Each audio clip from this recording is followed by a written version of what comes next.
sadar. Tapi ada masalah besar, kita ingin keluar dari riba tanpa memahami apa yang kita hadapi, juga kurang pas lah gitu ya. Sebaiknya kita pahami dulu bahwa riba ini sebenarnya kalau kita bicara dosa pahala ya, ini bukan dosa individu saja, tapi ini semua adalah sistem yang sangat tua menurut saya, panjang dan terus berevolusi sampai detik ini. Kita lihat dulu riba ini mulanya kapan. Di tulisan sudah saya rincikan secara presisi, boleh dibaca di postingan akun Saving Money ya. Dan ini yang sedang saya elaborasi, yakni kita harus mundur jauh sekali, yakni ke zaman Namrud. Zaman Namrud Babilonia, di Sumeria, di sana manusia belum kenal uang kertas waktu itu. Tapi di sana yanglah tempat yang bisa di-tracking bahwa riba pertama di sana dimulai. Sayangnya tokohnya tidak bisa dikenali. Oke. Gandum, perak, ternak atau apa praktekkan riba gitu. Orang meminjam gandum, membelikan lebih banyak pengembaliannya. Orang meminjam perak, ada tambahan tertentu, kira-kira begitulah, atau kelebihan dari pinjaman. Itu sebenarnya tertera dalam Qut Hammurabi ya, atau Raja Mukhtansar gitu kalau kita mau melihat tentang sejarah, sekitar 1700-an SM sebelum Masehi. Poin-poin pentingnya adalah riba tidak mulai dalam zaman modern ini saja, tapi ketimpangan dan praktek riba itu sudah ada sejak selama itu. Bayangkan 1700-an, 1750 sebelum Masehi. Kemudian kita lanjut masuk ke era uang kertas. Ini kita potong cepat saja. Era uang kertas yang benar-benar digunakan, yang saya tahu, boleh nanti diklarifikasi kalau salah, yakni sekitar tahun 600 Masehi. Tepatnya di China, 6 atau 7 lah, 6 atau 7 Masehi, di dinasti Tang. Kemudian berkembang nanti di dinasti Song, yakni di abad 11 kira-kira. Sampai situ kita tahan dulu ya. Itu namanya adalah Jiaozi. Ini maaf kalau saya salah baca nih. Jiaozi itu semacam surat jaminan atau nota. Jadi kan tadi 600 dan sampai 700 Masehi. Sementara kalau Nabi Muhammad lahir 571 Masehi. Oke, 571. Jadi zaman Nabi ke atasnya, 571 ke atas sampai 632 Masehi. Di zaman itulah kira-kiranya uang kertas itu dimulai. Namanya Jiaozi. Lalu dia terus berkembang dari semacam hanya surat jaminan atau nota terhadap uang keping Cina. Dan istilah waktu itu juga peang, kalau nggak salah tulisannya peang. Jadi peang itu adalah uang logam, jadi berat dibawa kemana-mana dengan mungkin perkembang perdagangan sampai mungkin ke Nusantara bisa jadi. Makanya peng ini diganti dengan surat jaminan karena berat, lebih kurang begitu. Kalau salah misalkan atau kurang tepat argumentatif saja, ini historical saja ya. Kemudian masuk ke Eropa, kita melompat lagi. Di Eropa yang pertama-tama ya, pendapatnya ada beberapa yang banyak mengatakan uang kertas pertama itu muncul di Swedia, negara Swedia sekarang, yang ininya Bank Stockholm. Itu sekitar tahun 1661. 1661. Cuman tambahan ya, bukan per hari ini bahasanya, sekarang ini 2026 di Swedia itulah juga negara pertama yang hampir menghabiskan praktek uang kertas. Dia dulu yang pertama, dia juga yang hampir tidak ada uang kertas di situ. Semua digital. Ini biasanya nggak dibilang sok tahu ya, konten-konten seperti itu sudah ada di YouTube. Jadi kalau kita lihat dan tonton itu ya, ada sebuah chip yang dimasukkan ke sini lebih tepatnya. Ini ke sini, ke apa namanya nih, ke tangan seperti ini dimasukkan. Lalu nanti kalau ada alat yang tak berbentuk apa, mungkin ya prakteknya begini, ditempelkan, lalu nanti ditransaksikan gitu. Hampir seluruh transaksi begitu di Swedia. Saya nggak bisa pastikan apa itu tahap percobaan atau sudah permanen. Ya begitulah kira-kira. Kemudian kita lanjut ke, tadi kan kita bicarakan Swedia itu 1661 di Bank Stockholm Benko namanya, Bonco tulisannya, Banco atau Bonco. Kita langsung lagi ke zaman modern. Oke. Zaman modern ini perang ya. Waktu itu banyak perang, banyak apa. Kemudian riba ini muncul setelah orang kehabisan sana sini, mungkin perang pertama, masuk ke perang dunia kedua gitu ya. Sampai nanti ke penumbuhan Bank Dunia pertama, Federal Reserve. Oke, Federal Reserve. Kemudian lahir kita ke tahun 1913.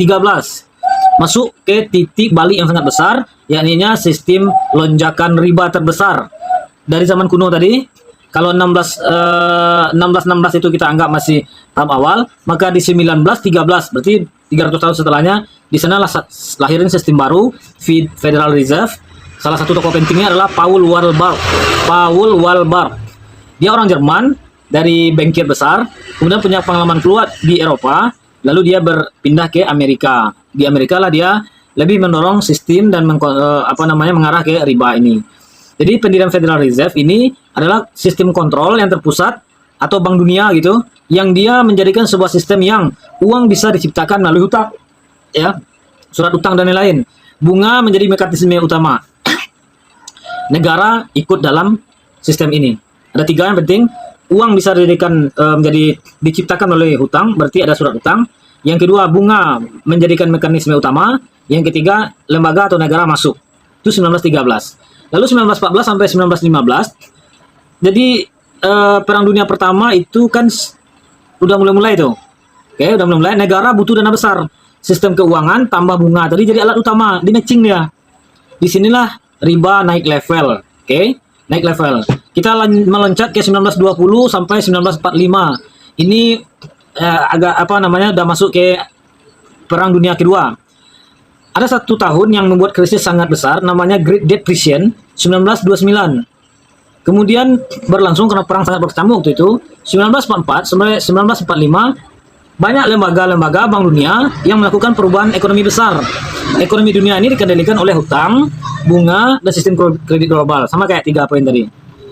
Lalu kita langkah lebih jauh lagi, nanti kita langsung aja ke tahun 2000. Sebenarnya di 1970 ada juga agenda masalah keuangan ini kalau lebih lengkap. Tapi saya takutnya penonton kan melihat judul kan ingin tahu cara baru keluar dari riba. Nanti historical lain waktu bisa kita detailkan. Sekarang tahun 2000-an, kredit makin luas, kartu kredit muncul, pinjaman digital ada, dari 2008-nya krisis global terjadi. Kartu kredit ini sebelum 2000 sudah ada, tapi booming sangatnya itu di 2000, itu saya maksud. Nanti takut kita salah data. Kemudian krisis keuangan global 2008, sistem berbasis hutang itu goyah, tapi diselamatkan oleh apa? Oleh utang lagi. Berlanjut, kita percepat sampai 2020. Terjadi pandemi COVID-19. Ekonomi ditopang oleh stimulus. Lagi-lagi berbasis hutang. Stimulus bahasa modern finansial, intinya berbasis hutang. Kesimpulan kerasnya, dunia tidak dari riba, tapi semakin masuk dalam deep and deeper ke dalam sistem riba. Menurut saya, nggak setuju, kita boleh argumentatif. Lalu, posisi kita ini di mana sebenarnya? Kita hidup dalam sebuah sistem yang begitu adanya. Ribanya sangat kental sekali.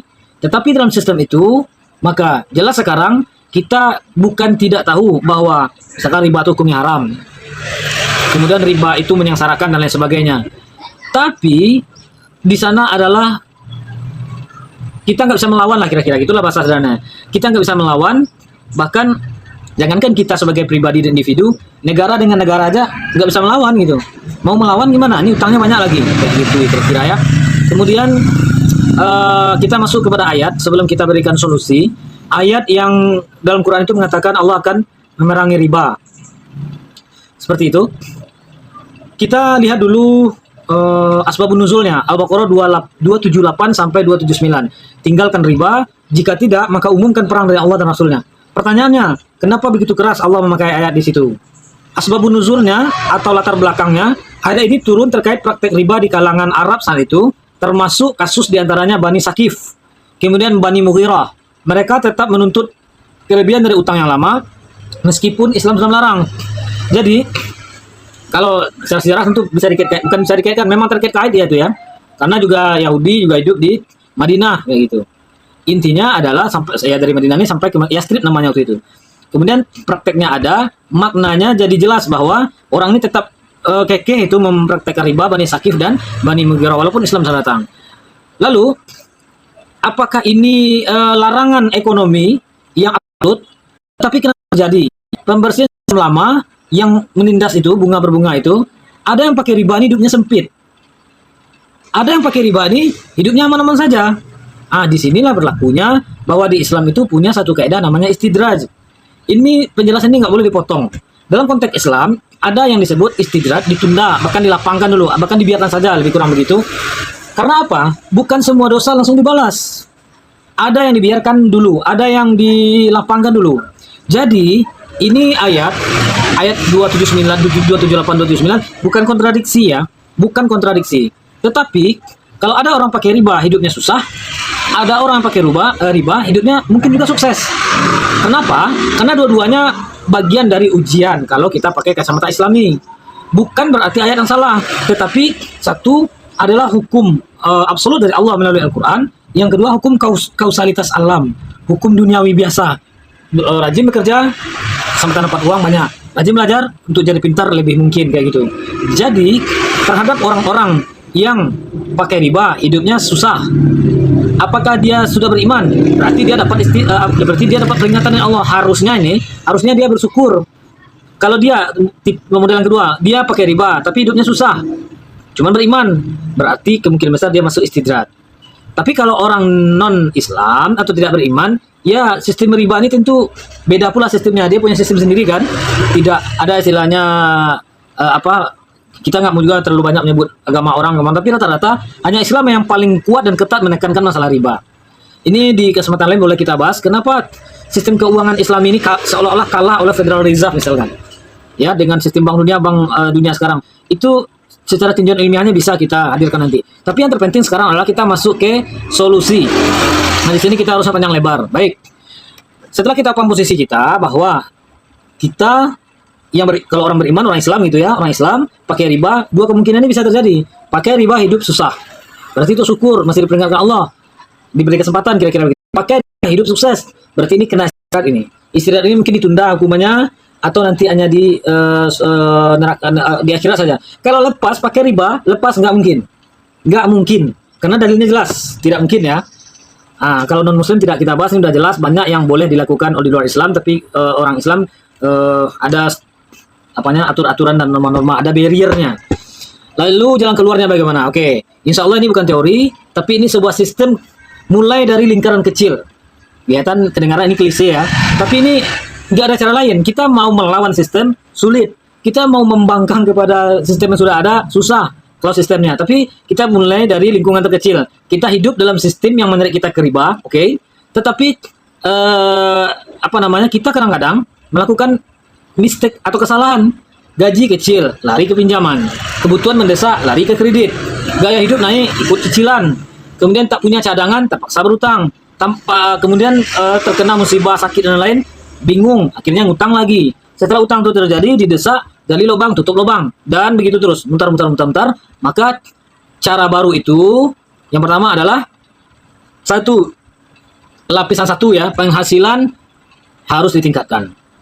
Selama tidak punya alternatif pemasukan, riba akan selalu menjadi jalan tercepat. Maka wajib ada tambahan penghasilan, wajib kita kerja keras, usahakan semaksimal mungkin. Dan kalau masalah utang nanti subjudulnya ada. Kalau masalah utang kita bahas yang standar dulu. Yang penting kalau kita ingin lepas dari riba itu, selagi kita bisa menghindari untuk bertransaksi memakai riba, diusahakan dengan menambah penghasilan. Lapis kedua, pola hidup. Banyak masalah orang yang bukan kekurangan uang, tapi kelebihan gaya hidup. Ya berarti salah satu kelemahan orang umum Indonesia adalah gengsi lah, FOMO lah, ikut-ikutan lah. Jadi lebih mementingkan keinginan daripada kebutuhan. Tidak berpikir misalkan menabung, save money sesuai akun kita, saving money. Apalagi tidak semua berpikiran ke arah saham, ya, ke arah investasi dan lain sebagainya. Sebagiannya ya sebagian besar ini banyak yang tidak bisa cakap mengelola uang, gitulah. Lapis yang ketiga harus ada cadangan. Makanya ada istilah itu dana darurat.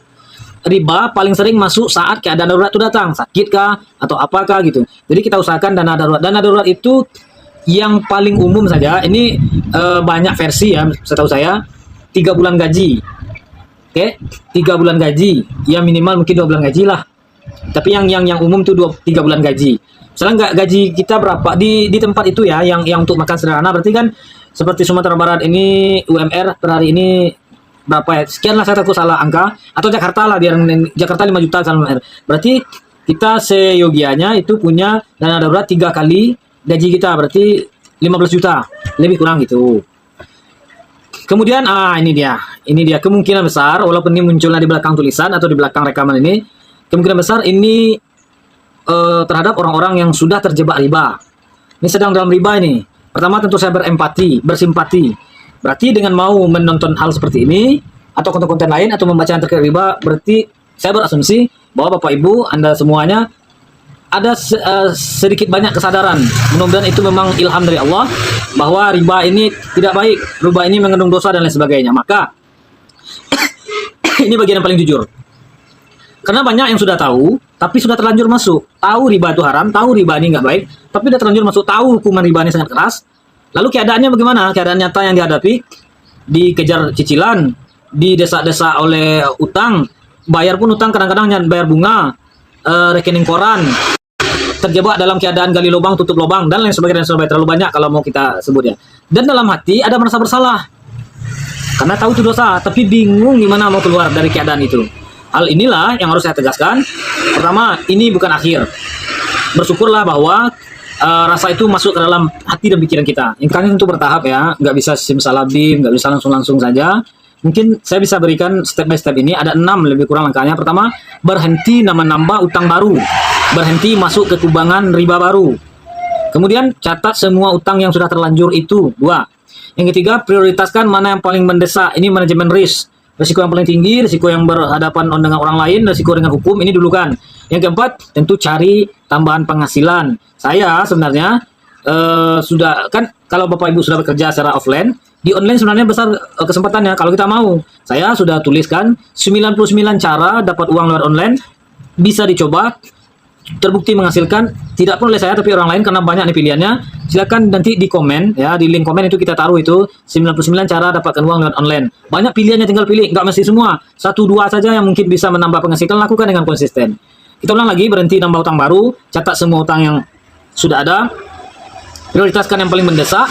Yang keempat, cari tambahan penghasilan. Yang kelima, turunkan beban hidup sementara. Ini yang berat masalahnya.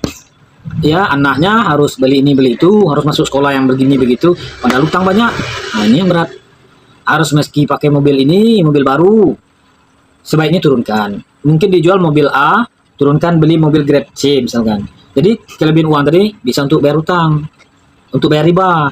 Atau kalau mungkin kan nggak apa-apa kalau nggak pakai mobil, ya nggak masalah sebenarnya. Tapi jujur ini berat ya. Tapi mudah-mudahan yang berat ini kalau bisa dilakukan dengan baik, insya Allah akan berkah, akan pas. Itu yang kelima ya. Yang keenam, perkuat niat dan tentu dengan doa. Oke. Kenapa niat dan doa ini saya taruh di belakang? Karena nggak cukup niat dan doa. Ada cara-cara yang empiris yang bisa dilakukan seperti 5 hal lagi. Dan jujurnya bisa nggak keluar kita ada sistem yang sudah tanda kutip kalau kita anggap rusak ini bisa, tapi nggak bisa dalam waktu cepat. Nggak bisa dia langsung simultan, saya nggak bisa. Kalimat intinya bukan tidak bisa keluar, tapi butuh waktu untuk perubahan hidup. Riba bukan hal baru ya, udah lama udah kita sampaikan tadi secara singkat. Perjalanan riba ini juga bukan sebagai sistem yang nggak bisa keluar darinya, sangat bisa, tapi mulai dari diri kita sendiri. Mohon maaf, kenapa tidak saya sebut salah satu jalan keluarnya adalah melalui syariah, gitu, bank-bank syariah gitu ya. Kalau yang terjebak utang dengan bank konvensional, bank syariah. Ya jujur sebenarnya secara konsep bank syariah oke. Cuman gimana ya, untuk saya pribadi saja, saya nggak sebut nama bank syariah ini. Kalau nggak sebut aman. Kadang-kadang mohon maaf, entah karyawan atau orang-orang berada dalam bank syariah itu yang kadang gimana itu ya. Banyak nanti kita khusus lah menjalankan sesuai yang dituliskan oleh DSN, Dewan Syariah Nasional. Sebenarnya sebagai umat aman sebenarnya kita pakai syariah, tapi prakteknya harus sesuai dengan DSN yang dituangkan dalam fatwanya DSN, Dewan Syariah Nasional. Kalau salah yang ngurus DSN itu, jalurnya memang begitu. Andai salah yang ngurus DSN, ya karena itu sudah fatwa untuk negara kita, memang boleh dipakai. Tapi kalau prakteknya di bawah ini nggak pas oleh karyawan bank yang berlabel